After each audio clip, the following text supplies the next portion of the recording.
24 December 2024 the road show की राष्ट्रीय खबरों में आपका स्वागत है। हिंदू सेना के अध्यक्ष विष्णु गुप्ता ने अजमेर की दरगाह को लेकर एक बड़ा दावा किया है। उनके इस दावे की वजह से चर्चाओं का दौर शुरू हो गया है। विष्णु गुप्ता ने कहा कि अब मैं यही कहना चाहता हूं कि जो अजमेर की दरगाह है, जिसे लोग दरगाह ख्वाजा साहिब के नाम से जानते हैं, वो असल में भगवान संकटमोचन महादेव का मंदिर है और एक शिव मंदिर है। इसके सभी साक्ष्य हमने अदालत के पास रखे हैं और अब उसमें सभी पार्टियों को नोटिस दे चुके हैं। उन पार्टियों के jawab आने बाकी हैं। कल 20 तारीख को सभी पार्टियों के जवाब आ जाएंगे। अब हमारी तैयारी पूरी है। हिंदू सेना के राष्ट्रीय अध्यक्ष विष्णु गुप्ता ने प्रधानमंत्री के प्रमुख सचिव को एक पत्र लिखा है और कहा है कि अजमेर दरगाह का मामला न्यायालय में विचाराधीन है। ऐसे में प्रधानमंत्री कार्यालय द्वारा अजमेर दरगाह शरीफ पर चादर चढ़ाने पर रोक लगाई जाए। भारत समेत पूरी दुनिया में क्रिसमस के पर्व को लेकर उत्साह है। सोमवार को भारत के प्रधानमंत्री नरेंद्र मोदी ने भी राजधानी दिल्ली में Catholic bishop conference of India CBCI द्वारा आयोजित क्रिसमस समारोह में भाग लिया। पीएम मोदी ने कार्यक्रम को संबोधित करते हुए कहा कि भारत के लोगों से भाईचारे की भावना को मजबूत करने की अपील है। पीएम मोदी ने कार्यक्रम को संबोधित करते हुए कहा कि जब हिंसा फैलाने तथा समाज में व्यवधान पैदा करने के प्रयास होते हैं तो इससे उनके दिल में पीड़ा होती है। पीएम मोदी ने कहा, प्रभु ईसा मसीह की शिक्षाएं प्रेम, सद्भाव और भाईचारे का जश्न मनाती हैं। यह महत्वपूर्ण है कि हम सब इस भावना को मजबूत बनाने के लिए काम करें।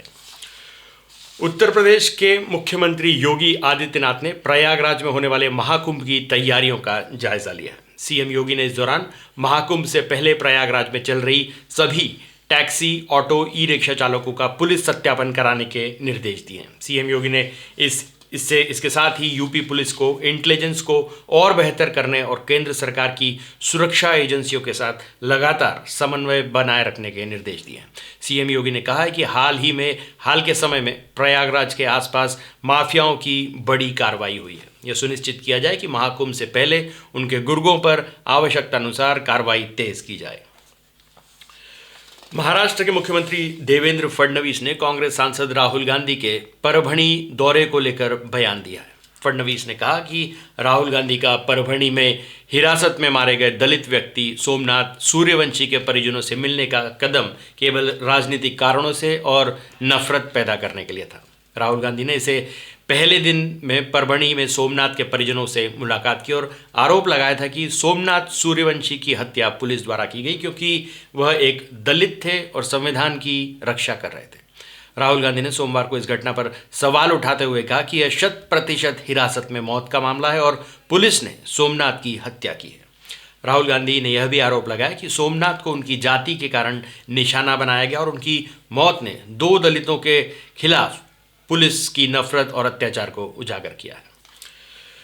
दिल्ली में कुछ ही समय बाद विधानसभा चुनाव का आयोजन होना है। ऐसे में सभी दल अपनी तैयारियों में लगे हुए हैं। इसी बीच दिल्ली के उपराज्यपाल LG VK सक्सेना ने आम आदमी पार्टी के राष्ट्रीय संयोजक और दिल्ली के पूर्व मुख्यमंत्री अरविंद केजरीवाल को पत्र लिखकर एक बड़ा हमला किया है। LG VK सक्सेना ने दिल्ली में स्कूलों से लेकर यमुना नदी समेत विभिन्न क्षेत्रों में फैली बदहाली को लेकर केजरीवाल पर निशाना साधा है। उपराज्यपाल ने यमुना में प्रदूषण को लेकर व्यक्तिगत रूप से अरविंद केजरीवाल को जिम्मेदार ठहराया है। मंदिर मस्जिद को लेकर संघ प्रमुख मोहन भागवत के बयान पर जगत गुरु स्वामी रामभद्राचार्य ने नाराजगी जताई है। उन्होंने कहा कि मोहन भागवत ने ये अच्छा नहीं कहा। रामभद्राचार्य ने कहा कि मोहन भागवत तुष्टीकरण से प्रभावित हो गए। मोहन भागवत की मंदिर मस्जिद टिप्पणी पर जगत गुरु स्वामी रामभद्राचार्य ने PTI भाषा में कहा, यह उनकी निजी राय है, उन्होंने कुछ भी अच्छा नहीं कहा और यह बहुत दुर्भाग्यपूर्ण है। रामभद्राचार्य ने मोहन भागवत की आलोचना करते हुए कहा कि हिंदुत्व के आधार पर ही संघ बना है। जहाँ हमारे मंदिर के अवशेष मिल रहे हैं वहाँ हम उनको लेकर रहेंगे, जहाँ नहीं मिलेंगे वहाँ नहीं लेंगे। एक यहूदी को कोई मार देता है तो इजराइल एक्शन लेता है। हज़ारों हिंदू मारे जा रहे हैं, सरकार कुछ नहीं कर रही है। सरकार को चाहिए कि वह बांग्लादेश से कठोरता से निपटे।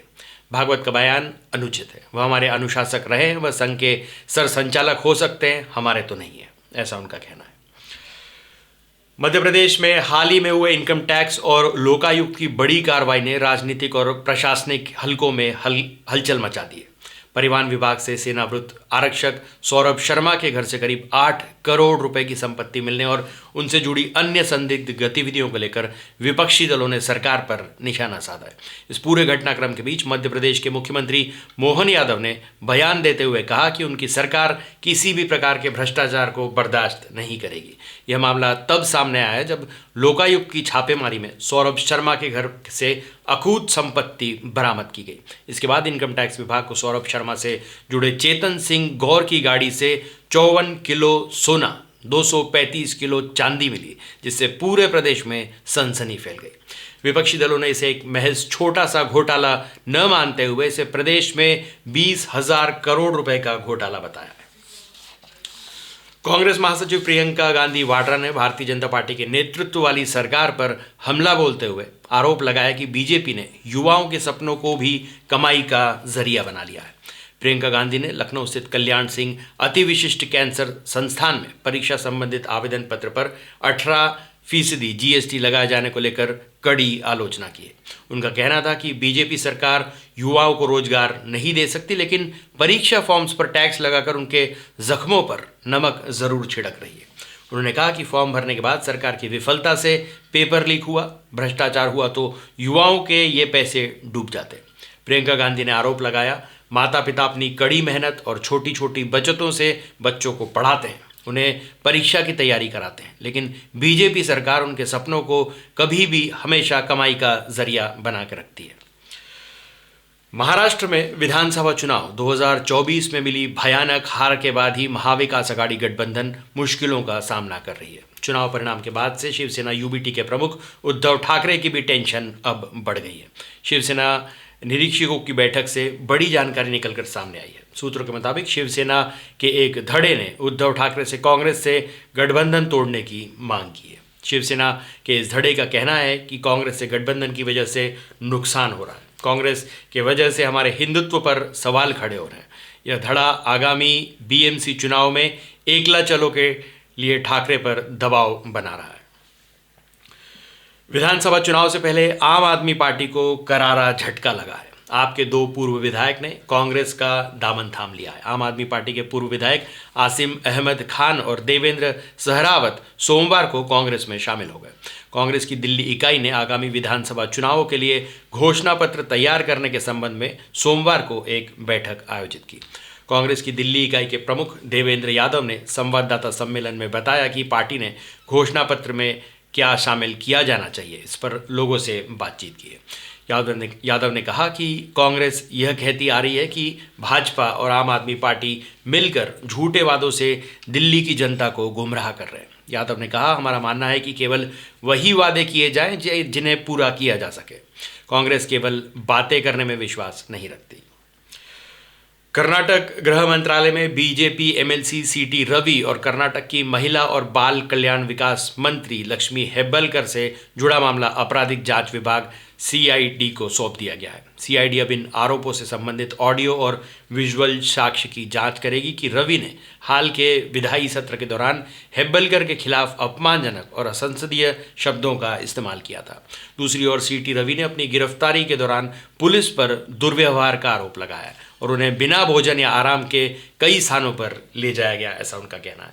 इन दावों को हेब्बलकर ने मुद्दे का राजनीतिकरण करने का प्रयास बताकर खारिज कर दिया है। यूपीएससी धोखाधड़ी मामले में आरोपी पूर्व आईएएस प्रशिक्षु पूजा खेड़कर की अग्रिम जमानत याचिका को दिल्ली हाईकोर्ट ने खारिज कर दिया है। जस्टिस चंद्रधारी सिंह की पीठ ने कहा कि पूजा खेड़कर ने साजिश रची है और देश की छवि को नुकसान पहुंचाया है। कोर्ट ने पूजा खेड़कर को पूर्व में दी गई गिरफ्तारी पर अंतिम सुरक्षा को भी हटा दिया है। अगस्त माह में पूजा को की गिरफ्तारी पर अंतिम सुरक्षा दी थी। न्यायमूर्ति चंद्रधारी सिंह ने खेड़कर की जमानत याचिका खारिज करते हुए कहा कि मामले की जांच में संलिप्तता और साजिश के स्पष्ट संकेत हैं, जिसके कारण अग्रिम जमानत का आदेश नहीं दिया जा सकता। न्यायमूर्ति सिंह ने कहा, अग्रिम जमानत याचिका खारिज की जाती है, गिरफ्तारी से अंतिम संरक्षण रद्द किया जाता है।